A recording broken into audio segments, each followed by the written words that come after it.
There can't be a GP in the country who hasn't pricked up their ears at the recent news that sleeping tablets are associated with an increased risk of dying. Now, this study was pretty dramatic. What it said was that even if you're taking a sleeping tablet every 3 weeks or so on average over the course of a year, you are significantly more likely to die than somebody who has no more risks than you if they don't take sleeping tablets.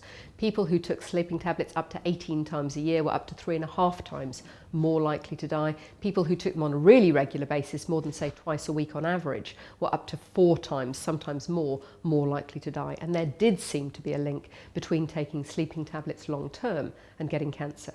All of which sounds very, very scary. Now, inevitably, we would like to believe that's because of something else that's going on. Maybe the people who take sleeping tablets have already had cancer. Maybe they've got other risk factors, or they're generally sicker. Maybe that's what's causing them to die more often, rather than taking the sleeping tablets themselves.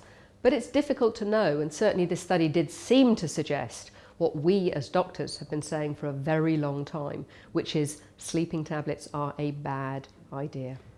Now, if you look elsewhere on my blog on Patient UK, you can see that as the economic crisis has hit, sleeping has become a major issue. All too many of us no longer see our beds as a place where we can relax and rewind and recharge our batteries, but as a bit of a battleground, because the moment our heads hit the pillow, our minds start whirring and we start worrying about not getting to sleep or about the other anxieties of the day.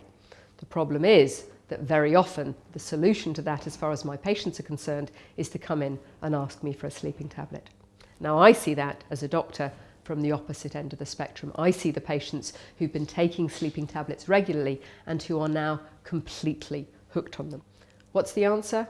The ideal answer is if your GP gives you advice about so-called sleep hygiene, or if you want to look up the Patient UK leaflet on insomnia, it'll give you loads of really practical tips on how to improve your sleep, then you shouldn't take sleeping tablets if you can avoid it. If you are going to take them, try very hard not to take them on a regular basis and only to take them short term. But what about if you are needing them really regularly, if you have been taking them every night long term and you feel you're hooked? It is never too late to talk to your GP about help weaning off. You almost certainly will need to wean off, possibly very, very slowly, and you almost certainly will need to accept that in the short term at least, you are going to have some problems sleeping. But actually put that into perspective with the combination of addiction, as you get older, the increased risk of falls and drowsiness, and now this new evidence that you may be increasing your risk of dying or getting cancer. And I think it's a price worth paying.